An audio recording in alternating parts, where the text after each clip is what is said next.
I'm Bob with Easy Estimator, starting your remodeling construction business as a general contractor. Everything you need to know as a new general contractor. Are you ready to start your journey as a general contractor in the remodeling construction business? In this video, we're going to cover everything you need to know to set up your business for success, from insurances to estimating apps and everything in between.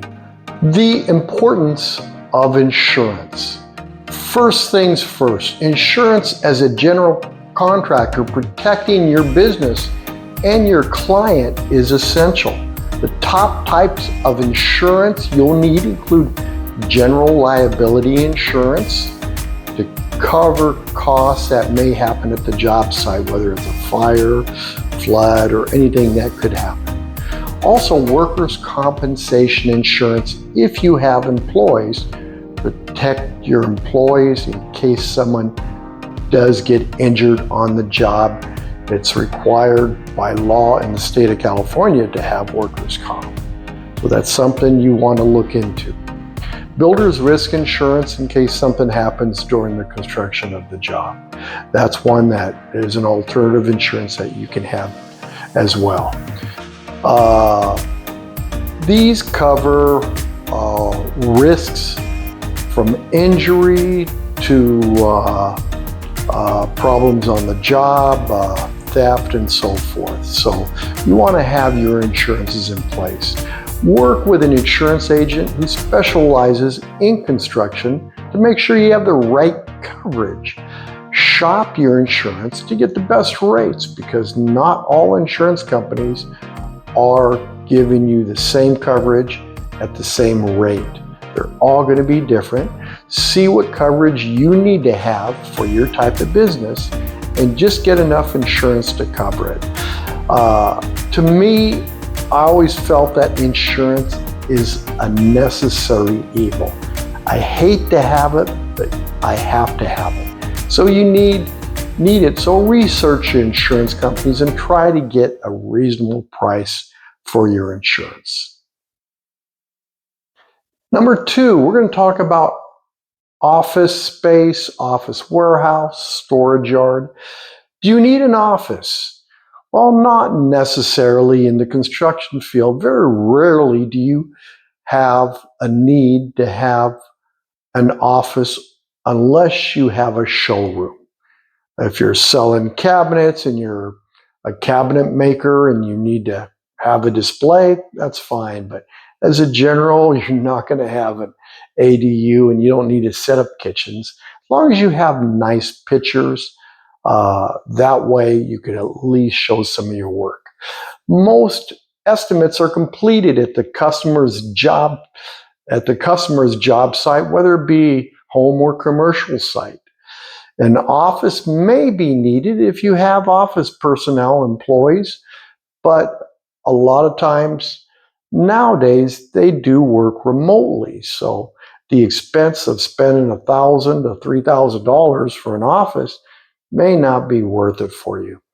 If you can work from home with technology, you can have your website set up, you could use QuickBooks, and if you use the Easy Estimator app, all my estimators bid at the job sites, and they can do their bids right there or from home. The Easy Estimator app is very mobile, and you can have it on your phone or tablet, so that makes it easier. If you're a general contractor and you have a lot of construction, large construction equipment, of course, you're going to need some type of storage. I don't know if you can store it at home, but you don't necessarily need it if you're doing residential construction. I had an office with employees. I had a project manager, a superintendent, and I had 3 or 4 estimators and a office manager and a secretary. During the pandemic, once pandemic came, it changed the whole game. I ended up closing out the office. We got rid of some of the people we didn't need. And all of a sudden, we're working remotely. If I need to have estimators meetings, we had a conference room that I would use, but it was still kind of hard because the estimators had to travel just to come in for those meetings. With Zoom, I can have those meetings anytime, anywhere, and it's much more convenient for my salespeople and for me. If you do, like I said, you do have large equipment as a general contractor, of course, you can get a storage yard, but you got to count the cost of that is in your indirect costs, and it is going to affect your net profits on your job. So if you can do without that, you'll be better off. Me, as a general contractor, I have like a tough shed that I built at home. I keep some material and my small power equipment in there, but large equipment, uh, I don't have any. I did have a couple small pieces, but I did sell those. But if I need anything major, I'll rent it. It's much cheaper to rent it than pay $500 to $1,000 a month for storage. You can buy the equipment for some of that, what you're spending on the storage. So it's much cheaper to rent it when you need it. I don't need large equipment for every job, so I don't have it. So I would say it's up to you, but if you can save by not having to spend on rent for storage, in these days, it's not necessary. I can count on one hand in the last 25 years how many times a customer came into my office. Not very often.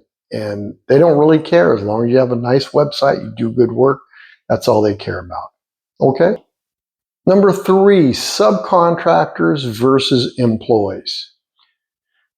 The decision can shape the structure of your business. Subcontractors are independent workers you hire for specific tasks or projects. They manage their own insurance, taxes, and scheduling. Employees, on the other hand, work directly for you, requiring you to have workers' compensation insurance, payroll, benefits, so forth. These costs can affect your net profits. Generally, employees can make you more money versus the subcontractors, but the costs associated with having employees may offset that. So unless you have really good employees, which is hard to find, and you have enough work for them, because don't forget, they still get paid if you're not working.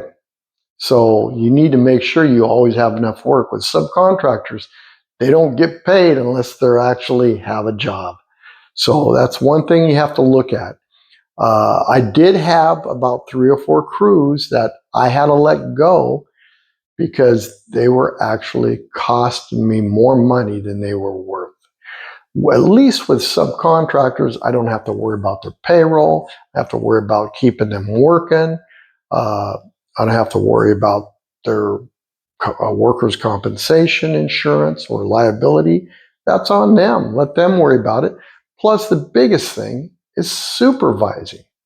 Now, with my employees, if you didn't supervise them, you weren't on the job every day, it's human nature for employees to want to work less for more money.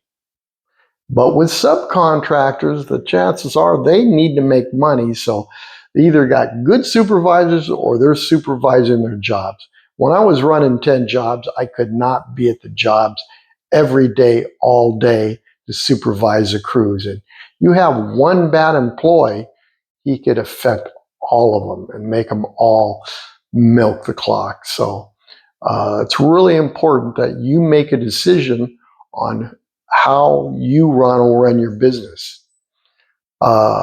With the crews I had, sometimes they would take 3 to 5 times as long to finish the job, which I end up losing money on. So for me to go back to subcontractors, I know we got a set price. They take longer, that's on them. Even with subcontractors, you do have to watch them, make sure the quality of work is there, and make sure that they're keeping on schedule. but at least you have less chance of losing money because you have a set price. Well, leads are the lifeblood of your business. You're going to need leads for you to make sales. And without the leads, you don't have work. Whether there's different sources of leads, and for contractors like yourself, it could be through Houzz, it could be through Angie's List. Social media advertising, there are many ways to connect with homeowners looking for remodeling work. Facebook and networking is also key. Join local contractors associations and attend community events. Don't forget word of mouth referrals. Hand out cards. Ask for referrals from your customers. Do good work and they will give you referrals. I've been using Angie's List myself for over 20 years. They've been one of the most reliable sources of leads. As a general contractor, I can pay anywhere from $2 to $250 per lead, but my minimum job is about $100,000, so that's not very much to pay for a good lead. I've done most of my additions through there and referrals, but it's consistent. I get leads, I pay for the lead I get. The only problem with Angie's leads, and it's gotten worse over the years, is trying to get a hold of the people. You always have to call that lead. Once they notify you that you have a lead, they'll text you or call you. You need to call that lead within 5 minutes. Otherwise, you may not get a hold of them. More than likely, when they put in that lead and they notify you, they're sitting at their computer looking for a contractor to do some work, and they're available usually when they're at the computer. But if you call a half hour later or 2 hours later, they may be back at their office, they may be shopping, they may be somewhere where they don't want to take calls. So your best bet is to call the lead right away. I've used many lead generation companies, and I can tell you that most of them did not do a good job. With Angie's List, they'll give you as many leads as you want to pay for. Getting a hold of the leads, I'd say maybe 20 to 30% of the leads you can get hold of them, even if you call them right away. Some leads are bad and they'll give you credit back on them. But some leads, you just can't get a hold of them. I've tried, and maybe if someone got a hold of them, they liked them and they don't want to answer the call anymore. But leads, there's another way to get leads. You need to have a website. So have a nice website put together. At least that's your presence. You may not have an office or anything else, but the website will give an image of you and your company. You need to have nice pictures of your work, especially if you're a general. You have bathroom, kitchens, additions, ADUs, or new homes. You need to show that on your website so the customers can see the type of work you do. There's a lot to get leads. There's all different sources. I've put ads in Craigslist, and I think it may even be free to put an ad in there, but they may charge you a little fee. It's not that much. I don't get a lot of calls, but all you need is one. But there's different sources. You can go with Google AdWords. That's not too cheap. If you get a website, the only way to get your presence with a website is if you SEO, that's search engine optimization. And it's not very cheap, and it takes about 6 months to have you on the first page of Google when people are searching for you, whether you're a general contractor or plumber, they want an addition or they want to replace some plumbing. But for you to show up, you need to pay for search engine optimization, and it's not very cheap and it takes a while. So there's another source. You could use Google AdWords. That's a pay-per-click, and it's not that cheap, but it will get you business right away. But it's still a risk. I've paid for that and didn't get any business. So the only consistent one that I feel like would be Angie's, because I only pay for a lead when I receive it. I don't pay for it before, I pay for it afterwards. A lot of companies out there right now that are promoting lead generation, but they want you to put out a lot of money ahead of time. And then they'll use Google AdWords or other sources. There's no guarantee you're going to get leads. That's the only problem with them. I haven't been successful with those types. I had a company that was furnishing me with, they told me $2,500 a month. They'll give me 30 ADU leads a month. Well, actually, they gave me a lot more than that. They gave me 70. But the problem is there wasn't any information where they're located at, what type of ADU. I think I got a name and a number. That's it. So like Angie's List, I couldn't get a hold of a lot of them. And the ones that we did get a hold of were 2 or 3 hours away from me. I don't work that far. I work LA County and Orange County in Southern California. And these were like San Diego County. They were very far areas I don't even work. I quit them after about a month because the leads, there was a lot of leads, but I didn't get one appointment. It might have been the person I had calling, because you need to hire someone to call and set up the leads for you. And the person I had calling maybe wasn't reliable. I don't know. You may try it, but it was called Southern California ADU Leads. I just used them for a month or two, but I just wasn't money well spent for me. All right, so the next thing we're going to talk about is estimating made simple with the Easy Estimator app. Of course, you're on the Easy Estimator channel, so of course we're going to talk a little bit about that. Inaccurate estimates can make or break your business. Easy Estimator app is a powerful tool to help you calculate costs quickly and effectively. Using the app, you can input specifics such as labor and materials to generate professional estimates for clients. Easy Estimator synchronizes with Home Depot every week to confirm you're getting the most accurate pricing for material. There are many features with the Easy Estimator app that makes it valuable to a general contractor or a plumber or roofer, and you only pay for features you need. One of the best features is the AI profit feature, which will forecast your profit on every job. It takes into account your direct and your indirect costs on your business, which most contractors don't take in consideration, which is really important. That's your overhead costs, and you need to calculate that into every estimate, which the Easy Estimator has a feature that will do that. So if you sell a job for $10,000 and you figure, oh, I can do it for $5,000, I'm gonna make $5,000.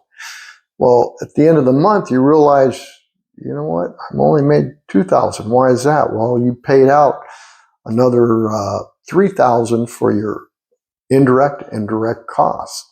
So in reality, you only made $2,000 off of that $10,000 job. So that's where the AI feature will help you. So you realize that you have how much money you can make on it and how you can adjust it so you can make more money on every job. So it's really important that you know these costs, whether you're using the Easy Estimator app or any other app or software. You need to make sure you include that in your estimating. There's other features in the Easy Estimator app, like it synchronizes with the Home Depot to make sure that you have the latest updating pricing for materials. It has line itemization with categories, makes it easier for your customer to understand your estimate and makes it more professional. And professionalism is the most important thing. That will get you the highest price on your estimates. You may be higher priced than the guy below you, or give a better price, but you will still get the job because you look professional. People like professionalism. Number 6, crafting contracts that protect you. A solid contract is your best defense against misunderstandings and disputes. Clearly define your scope of work, your payment schedules, your warranties, and the timeline. Include clauses for change orders and unforeseen circumstances. It's wise to have an attorney review your contracts to ensure all bases are covered and both you and your clients are protected.